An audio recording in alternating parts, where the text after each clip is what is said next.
All right, well, good morning, everybody. It's Danielle Clore, CEO of Kentucky Nonprofit Network, and with me is our mighty team, Laura Whitaker, our Associate Director, and Renee Gallagher, our Director of Member Engagement.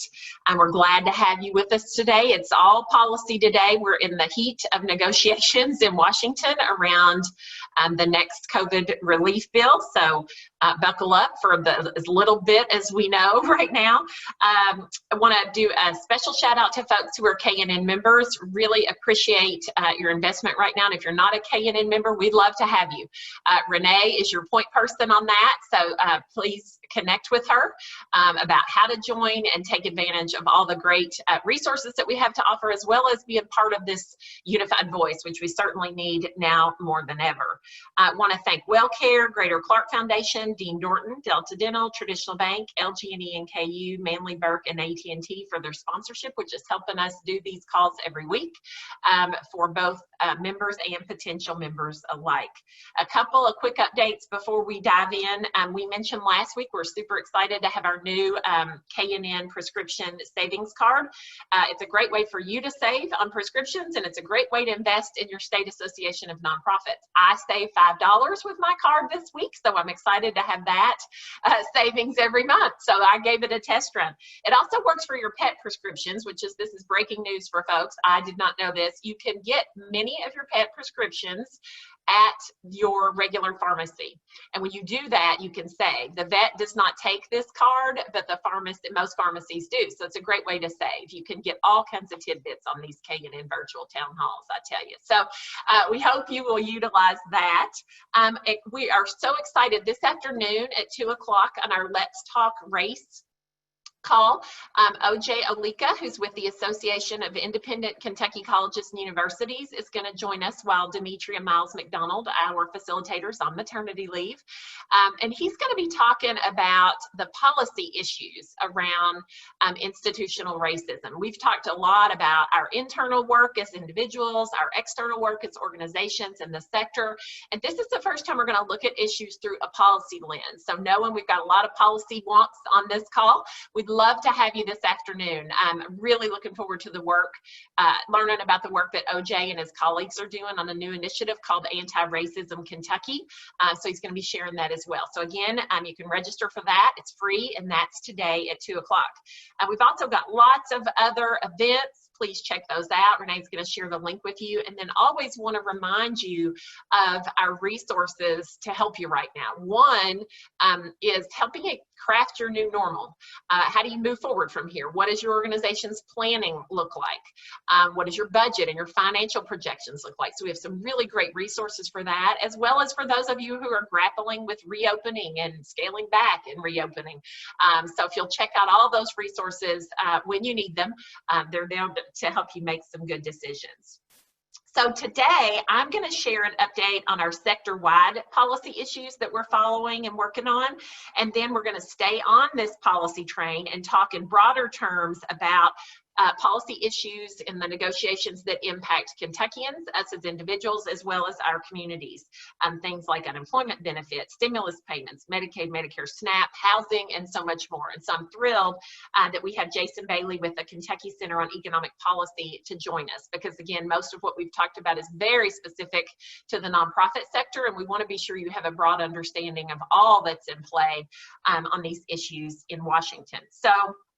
So we'll start with sector-wide policy, and a reminder, we are nonpartisan, both myself and the Kentucky Center for Economic Policy, as are all of you. And so that is always, I think, a good disclaimer for us to start with. Some frustrating news we'll start with is with the census. The U.S. Census Bureau has announced it will cease field operations earlier than planned, and I think that's the end of September. If Laura can nod to tell me that's right, the end of September.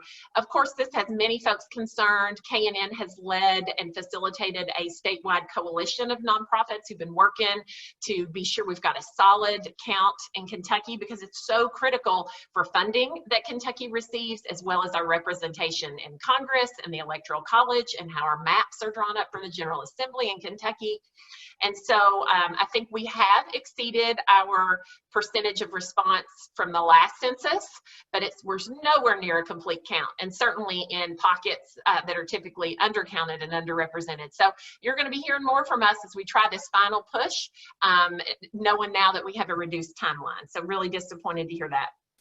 Also this week, on some good news, the president signed legislation that loosens some misguided Department of Labor regs that required self-insured nonprofits to pay 100% of their invoices and then get reimbursed the 50% that is allowed through the CARES Act. So again, the challenge of this is if you owe for unemployment insurance, and so say you owe $100,000, you would have to pay that $100,000 and wait for your 50% reimbursement. We weren't even sure how that was going to happen, and quite, from a logistical standpoint.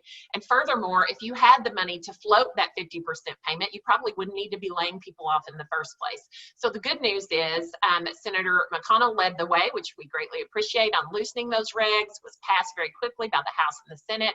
It took the president almost a month to sign it, but now it's signed. That's all great news. Now the challenge is, how does Kentucky implement that? And we're asking lots of questions and have not gotten any answers yet, but we will keep you posted. We've heard a lot about Kentucky and other states who have very antiquated unemployment systems.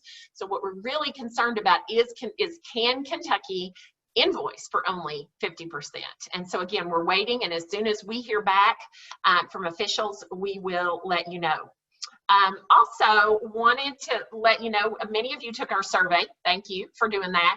And we have some of those results out, and I'm going to share some of them today as we kind of shift gears to talk about policy. But I don't know that it will be shocking to folks, but we've seen a lot of you, almost 40% nearly, reducing your activity, 21% actually increasing your organization's activities. We've got 4% who report they have shut down completely, 25% have laid off or furloughed staff, and 11% report cutting pay. So we know that times are tight and tough in this sector. We've got over 600,000 Kentuckians reported who have lost or are experiencing decrease in services as a result of all that's going on with COVID-19. And then on the flip side, we have folks who are reporting nearly 131,000 Kentuckians who are now in need of services. And again, we know this is just a snapshot because we certainly didn't hear from every nonprofit in Kentucky, but it does give us an idea of where things are headed.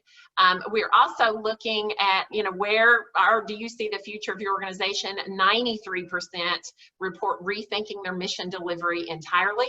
63% say we're uncertain of our organization's future. 22% considering a merger or strategic alliance, and 5% are pretty certain they will close by the end of the year. So some dire situations there, but there are some positive notes. We've had folks who are talking about new innovations and new programs that they've launched that they'll be able to keep. So there is some good news there. So stay tuned for more on that. One of the things that I do want to share, because it will take us right into our policy discussion, is we asked in this survey what was important to you with regard to public policy. And so what we wanted to do is look at the two acts that we've been discussing, the HEROES Act, which was proposed by the U.S. House of Representatives, and the HEALS Act, which is the Senate's proposal, and how those stack up. So we talked about the number one issue. 98% of folks taking our survey said all relief should also be available to nonprofits. So nonprofits don't need to be treated any differently than small, medium, for-profit businesses, etc. Both of these pieces of legislation do some good things, which we'll cover, but they definitely need some work. Next issue was expansion of the universal charitable giving deduction. You may remember we had a $300 above the line deduction in the CARES Act, and I'll talk more about that. That's a major issue that's of importance to nonprofits. It's not included in either legislation, and I'll circle back to that.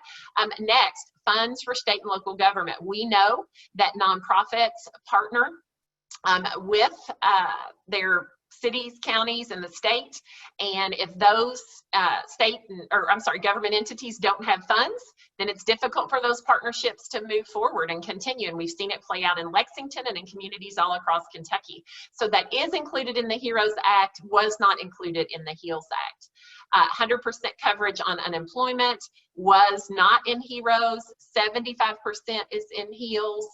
We certainly want to get to 100, so we'll circle back on that one.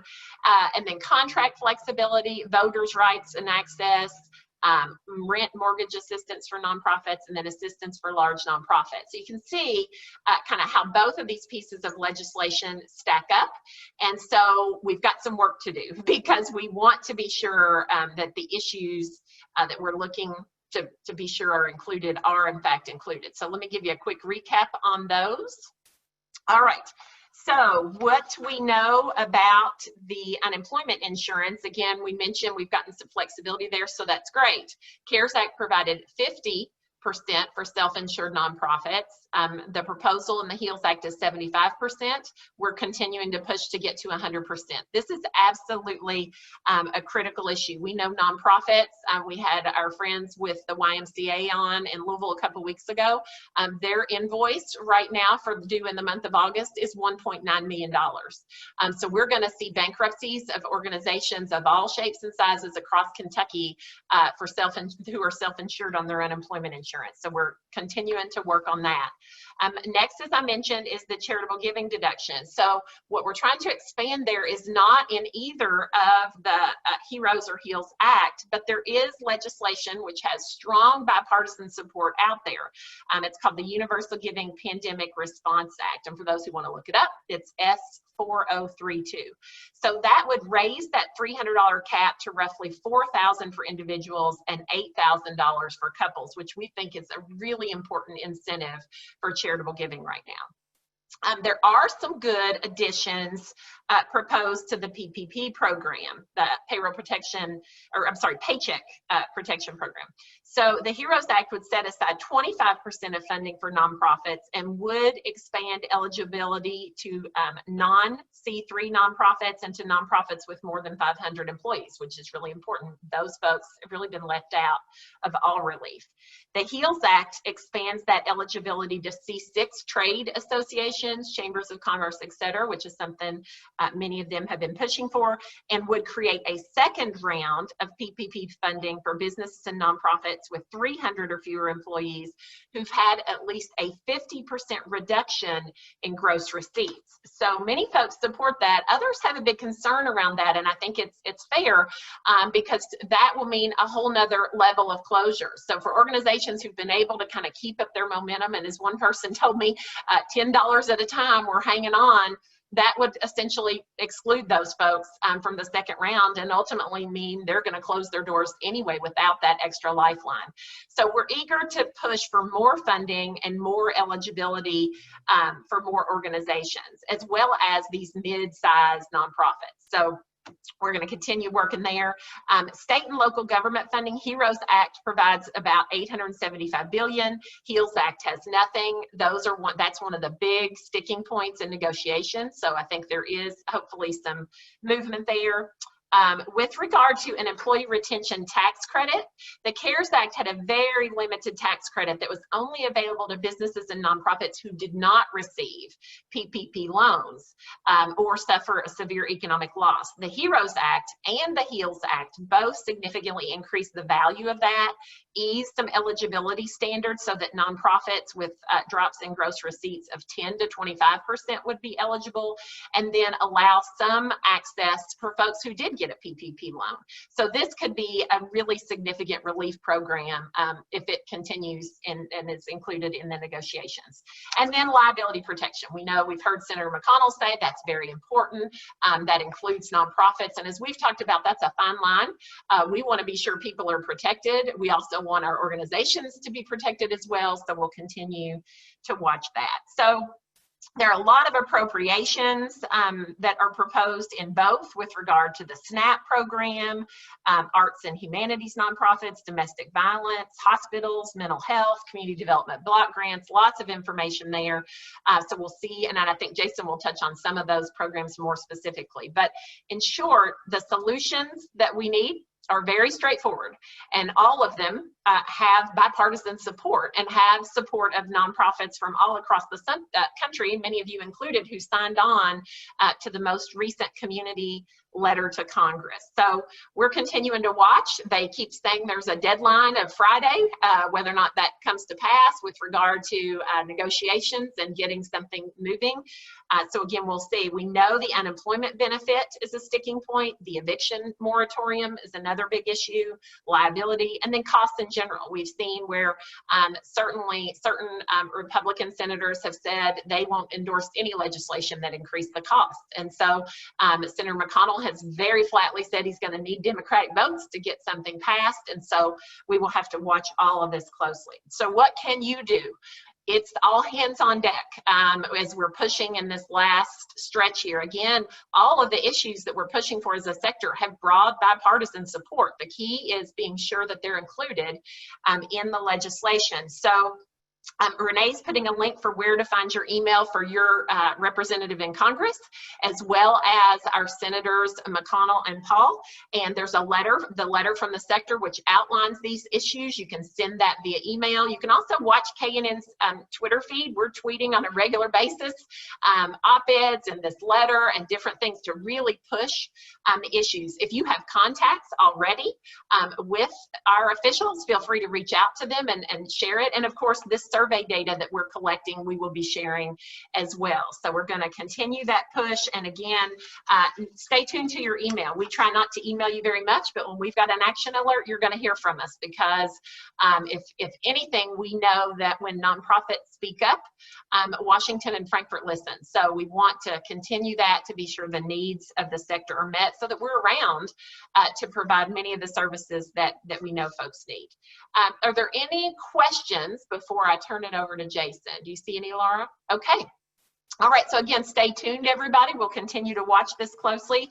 And as I mentioned, we've been focused entirely on these calls and our emails talking about these sector-wide issues, but there are so many other issues that are impacting us and the people that we serve and our communities that are really important and, quite frankly, might lessen the need that folks have for the nonprofit sector. So I'm excited to have with us the person. There are so many people who talk about these issues, but I know that Jason Bailey, who's the executive director of the Kentucky Center on Economic Policy, has a good grasp on all of them. So he was the perfect person, I think, to bring on to join us today. And I'm excited because the center is part of what used to be called MACID, and now MACID has rebranded and is now the Mountain Association. So that's really cool. So welcome, Jason, and thank you for being with us today.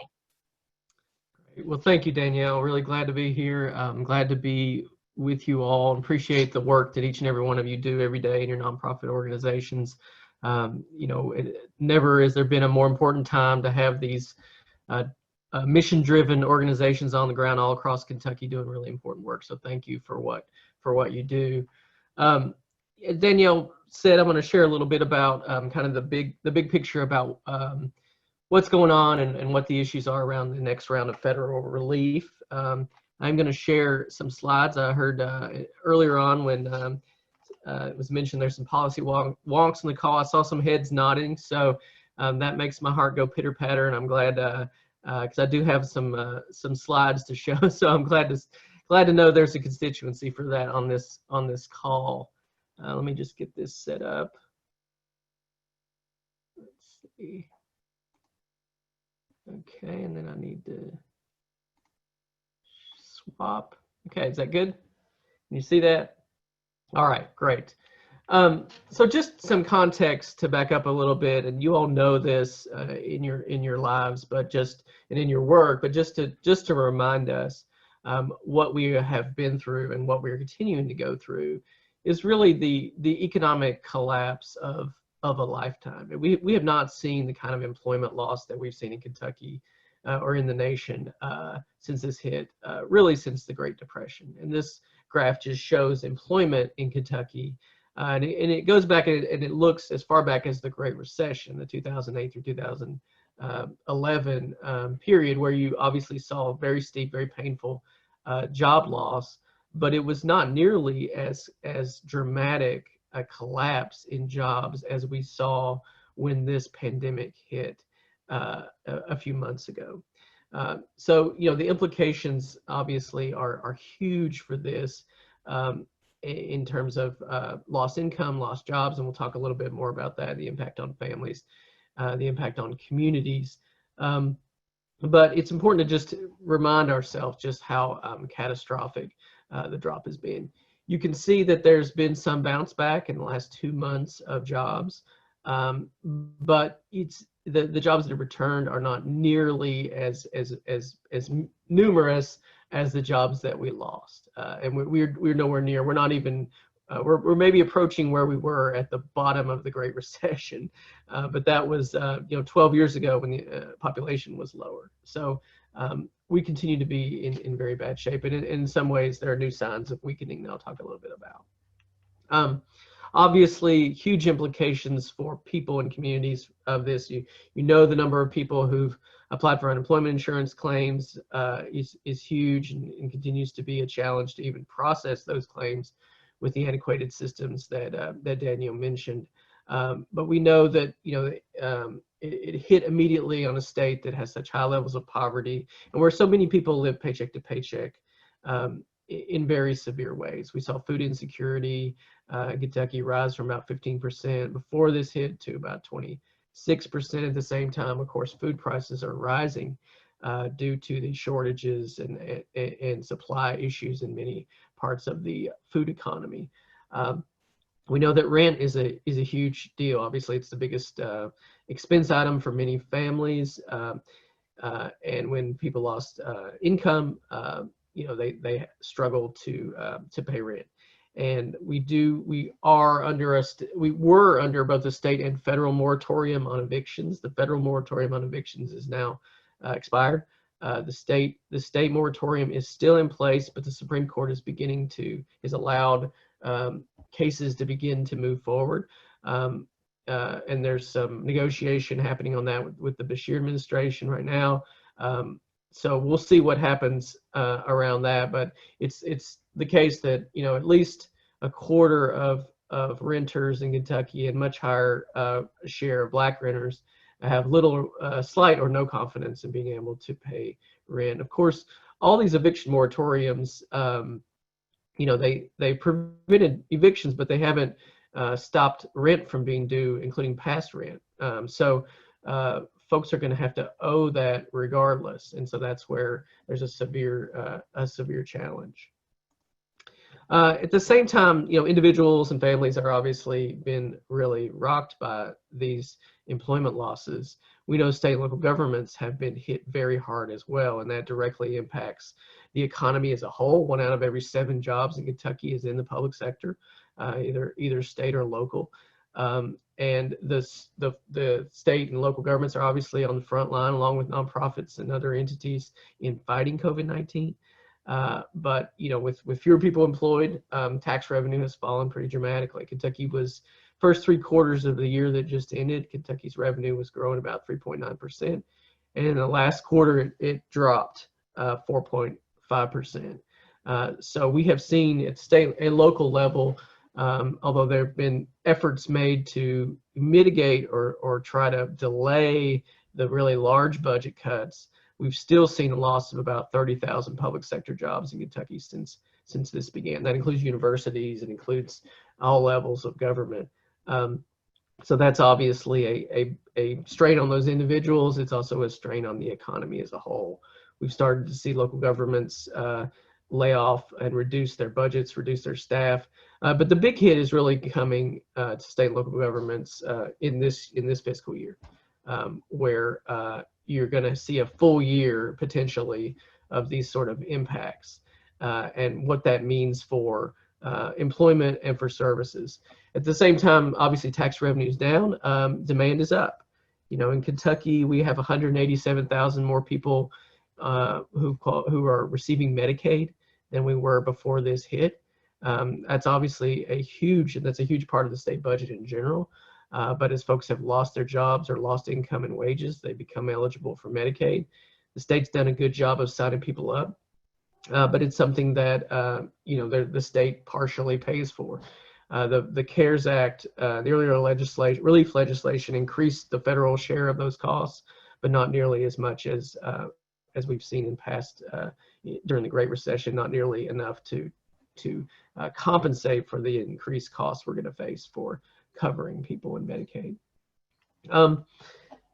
To back up just a minute, and just sort of a reminder that federal aid is very important for economic reasons in recessions.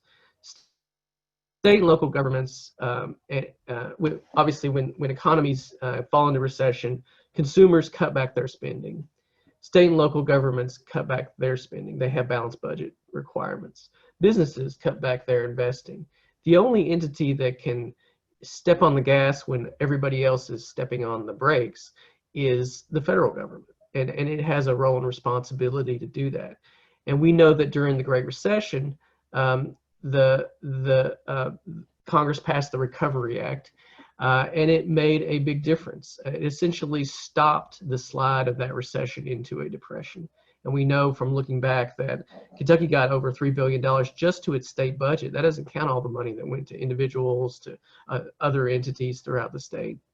And the research, retrospective research about that shows job loss would have been twice as high, recession twice as long.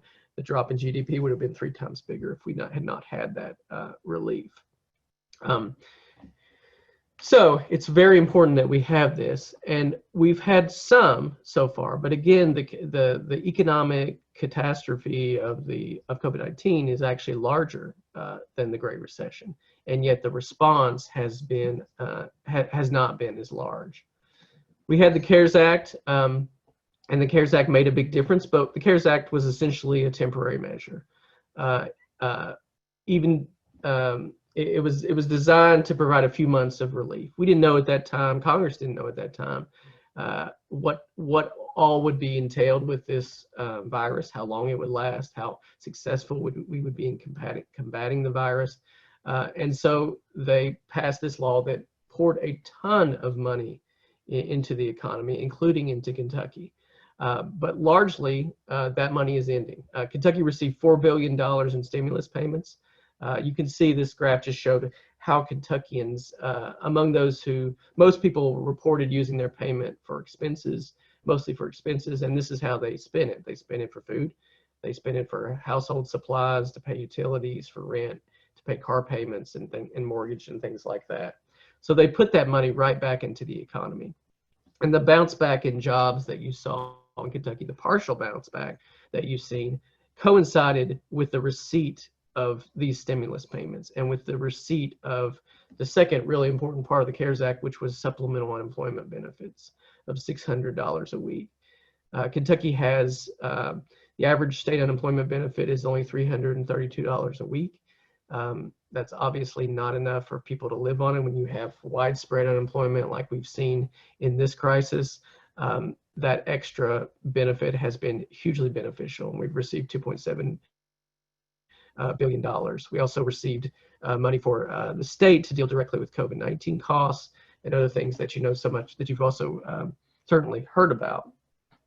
But the biggest thing, it did was send a lot of money out to people while this crisis was ramping up, and it made a huge difference. But again, all that is sort of coming to an end. The stimulus payments have largely been spent. The supplemental unemployment benefits of $600 a week expired a week and a half ago now in Kentucky.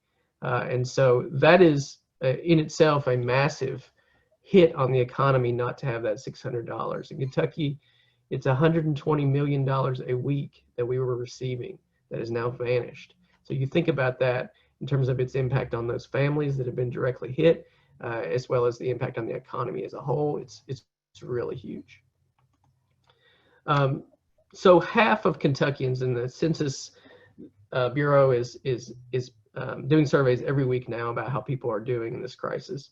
Half of Kentuckians say that they have lost household employment income, meaning they've either lost a job, someone in their household has lost a job, lost hours, or lost wages. So 1 out of every 2 people say this.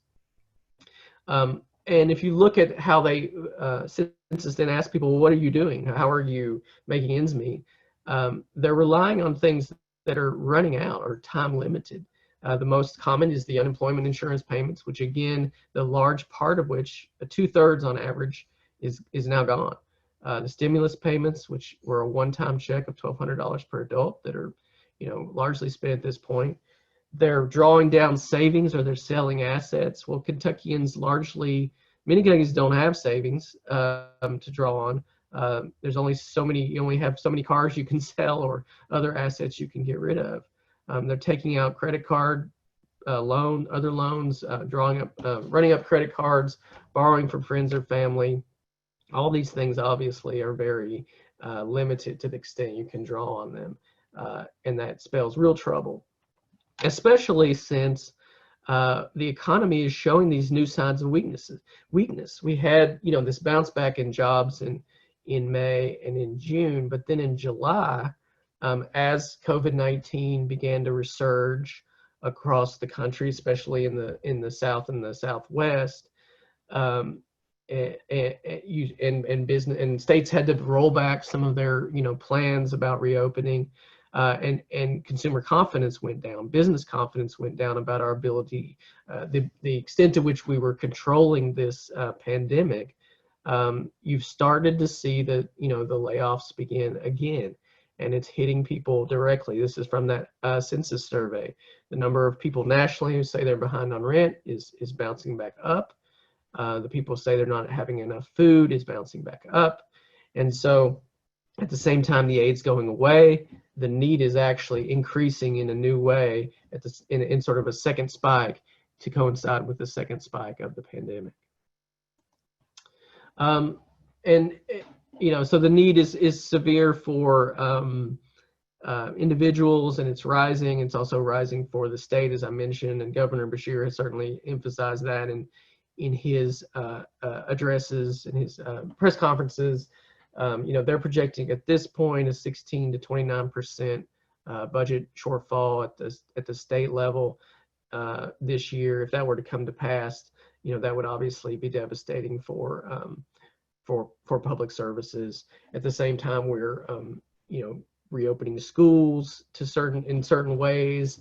And their demands on or their need for resources to reopen in whatever way, whether that's online or in person, the potential of there being less money for states and for localities to do those sorts of things is really very, very concerning. So I think that's sort of a reminder of probably what all of you know, which is that the case is even more arguably even stronger now for federal relief than it was when we passed the first package. The first package was essentially they took an amount that they agreed upon, but it wasn't necessarily tied to the condition of the economy. It wasn't designed to automatically continue. That's one of the concerns we have about this next round, is that actually neither of the proposals are designed to automatically continue as long as this crisis is in place. And we know that it's already the case that there are businesses that closed temporarily that are now saying they're going to be closed permanently. There's a reshuffling of the economy that's going to happen underneath what's going on that will be a problem even after we hopefully get to a treatment or vaccine for the virus itself. So we're in trouble, and all the economic forecasts we're in trouble for several years now. And we saw that in the Great Recession, where essentially we had a decade of economic problems because of the Great Recession. And part of it was even though the Recovery Act was really important, it actually wasn't enough.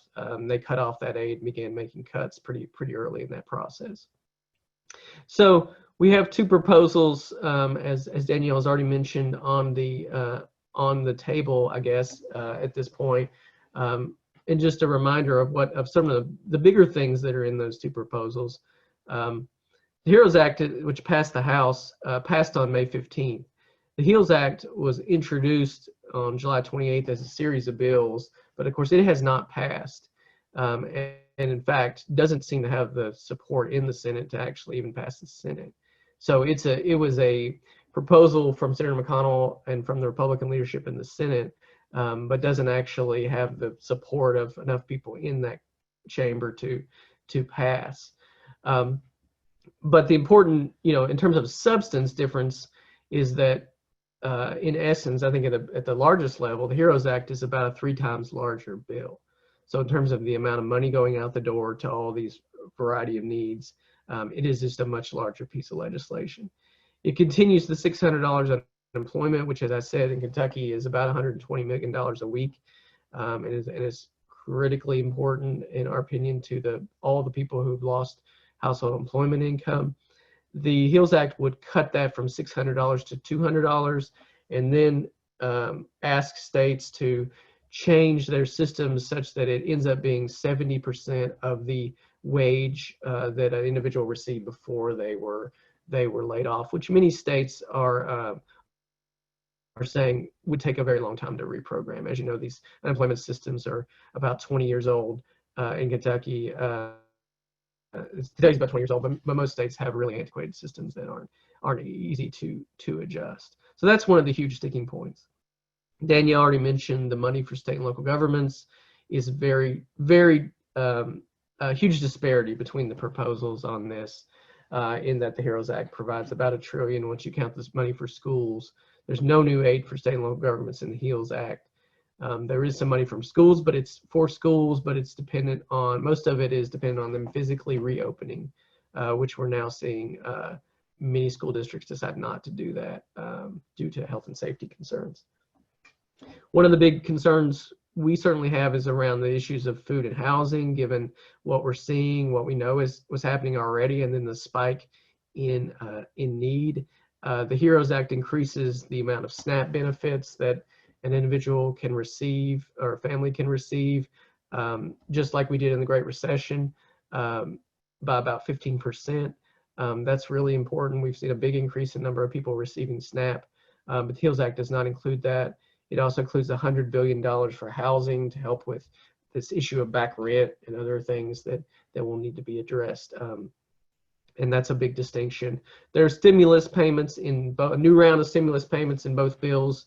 The HEROES Act has a larger amount. It's $1,200 per person, so per adult or child. The HEALS Act would be another round of what we already passed. And then there is this distinction between how sort of workers are treated in the HEROES Act. There's a hazard pay for essential workers, kind of a bonus pay, along with some occupational safety and health protections, whereas the HEALS Act is focused more on the employer side and the protecting employers from potential liability claims from employees and customers. So there are obviously huge differences between these approaches, and in general, I think there is a political challenge as we sit. As was mentioned, maybe there'll be an agreement this week. Maybe there was an agreement as we were talking just now, but I think there's a lot of issues and challenges around that, including that Senator McConnell is reporting that 15 to 20 members of his caucus are really not supportive of any additional aid, and so that obviously makes for a challenge. And there are other members of his caucus that are up for re-election and really want aid to go out, and so there's a political dynamic obviously on that side of the aisle that is really bogging things down, and the real negotiations seem to be happening between the House and the administration, and with the understanding or the expectation that whatever the president signs off on would get enough Republican support in the Senate to eventually pass. But in the meantime, we're basically seeing an economy that is weakening in new ways, as I said, because of the pandemic and the resurgence of the pandemic, the likelihood that many people won't be able to go back to work because their schools are not actually reopening, as well as just the fear and concern about the virus keeping people from spending money, from going out, from doing other things. That's going to be an ongoing thing until we control and minimize and eventually defeat the virus. So that's happening at the same time. The aid is just disappearing, and particularly the $600 a week again was a huge injection every single week that is now gone, and we're going to start to see more people in dire situations as the weeks go by, and that's left unresolved. I think I'll stop there. with kind of an overview. Appreciate the opportunity, but I'm glad to talk more about any of that. And I'll hand it back to you, Danielle. Thank you, Jason. Really important information and sobering, certainly, because there are many challenges. I think one of the things that I guess really had not struck me, but is certainly accurate and really concerning, is both the CARES Act and even this next round are, as you pointed out, really temporary measures. And so certainly I think it's a concern that you have a certain faction who says not willing to spend any more, yet it's hard to imagine we won't need more even beyond this legislation. Can you speak to that a little bit? Yeah, I think the reality is that, you know, the economy will be weak until the virus is defeated and beyond. I mean, I think because there's been some permanent or semi-permanent damage done in terms of businesses that just won't be able to reopen, or you know, have already said that they're not going to be able to reopen. There's reconsolidation happening, for example, in the retail sector, where you're seeing bankruptcies, and you're seeing Amazon sort of growing in its prominence. And so there's this sort of reshuffling that's happening, and there's people who are taking on new debt. I mean, you saw how people are responding, how they're getting by. They're running up debt. They owe debt for mortgage. They owe debt for rent. That's going to be a overhang in the economy, even when we, when we hopefully get a vaccine, right? That's still going to be something that people are dealing with. And you know, our economy, 70% is consumer spending. So when people don't have money in their pockets or have confidence to spend, it drags the whole thing down. So you know, ideally we would be passing something that would just automatically continue, but what's likely going to happen is that something's going to pass, it's going to be inadequate, and we're going to be right back at this again, certainly by January, when there'll be a new Congress, and it may be a lot harder to pass something even than it is now. And am I right that at least the word on the street prior to when negotiations finally started was that this would be the final relief bill before the elections in November, right? I think that's definitely the case, you know, unless they just pass a stopgap for a few weeks and continue to negotiate, right? Okay. I think that this is it until the election. Well, and certainly they were supposed to recess next week, and now the word is that may not happen, you know, and then again, you've got different people on different, you know, Leader McConnell saying we can't recess until we finish, and others say, well, if we don't have some kind of deal by Friday, why stick around? So that's going to be interesting to watch. Yeah. So, you know, I think this is, you know, it's sort of brinksmanship. I mean, it's sort of, I mean, I think that, the delay in sort of passing anything, to me, was in the Senate was evidence that the support wasn't there in the Senate to do this at all, in terms of the majority. And so I think that, you know, that's why we're in this situation where people have lost these benefits, and the eviction moratorium at the federal level has expired too. That's the other federal issue that is now gone. It's behind us, and so that also should increase the pressure for them to do something. I mean, one of the things that, you know, we're really, you know, focused on, and I think you brought up as well, so what can people do? One of the things that we're trying to do more of is just document and get information about the impacts of this. And I think nonprofits are in a great position to do that, because you're in direct, you know, many of you are in direct relationship with people who are affected by this. Their stories are not getting out there, but we get reporter calls every day. I talked to the Washington Post yesterday. They're trying to find people in Kentucky they can talk to about how they're responding and what these impacts are. So, you know, that's one. Even if your organization itself can't necessarily speak to legislation, you know, if you can connect us or others with individuals who are feeling the effects, I mean, that's the only thing that's the most important thing I think that's gonna push them to do something is tell those stories. We're getting ready to put out a kind of an online forum where people can tell their stories as a way to collect that information and collect individuals who can speak, and that's something that a tool at least people could use.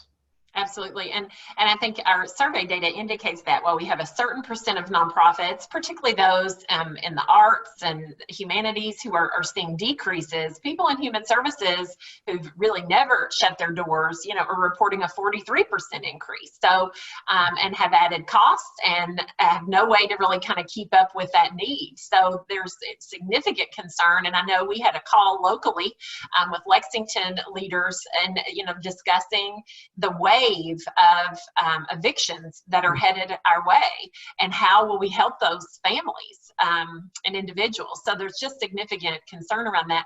Can you talk a bit, because I know we're getting close to our end time, but I do want to talk a little bit about, there's a lot of concern we're hearing, particularly in the Senate from Republicans, around the cost and the nation's debt. But we're in more debt as a nation, really, as a result of the Tax Cuts and Jobs Act, is a big part of the concern, as well as it seems that I remember hearing, I think it was someone from the Federal Reserve who was on one of the many talk shows talking about, yes, but this is the best time. I mean, this is the time to take on debt. Can you speak to that a little bit? Yeah. I mean, Chairman Powell, who is, the chair of the Federal Reserve, has been pretty clear and adamant, and he's the one who's got his hands on the wheel, or hands on the temperature most directly of the economy, who's saying that we need aggressive fiscal response, more relief. If when debt is a concern, when the federal debt is a concern, what you will see is concerning inflation, concerning you would see interest rates rising, as investors lose confidence, for example, in treasuries. We're seeing the exact opposite. We're not seeing inflation in any way. In fact, there are bigger concerns about deflation. The only inflation is in some of the food, where there's supply chain. It's not about an overheated economy. Interest rates have declined and are record low levels. So nobody is concerned about the federal government defaulting. It's the exact time that the federal government is the only entity that can do this counter-cyclical response, can again put its foot on the gas when everybody else is putting their foot on the brakes. Right. And there's a pretty wide spectrum of consensus around that they have to do more. And again, they did a lot during the Great Recession, but they didn't do enough even back then. And it's part of the reason we had a decade of really underperforming economy, an underperforming economy as a result. We can't make that mistake again in what is even a deeper crisis this time around. So there's some misunderstandings about the debt and the deficit that I think are being misapplied to this current situation. Okay. And a reminder for folks, if anybody has questions, you can chat those in to Laura. And then another question I have for you, Jason, while we give others the opportunity to chat in, is this whole discussion around the $600 unemployment benefit.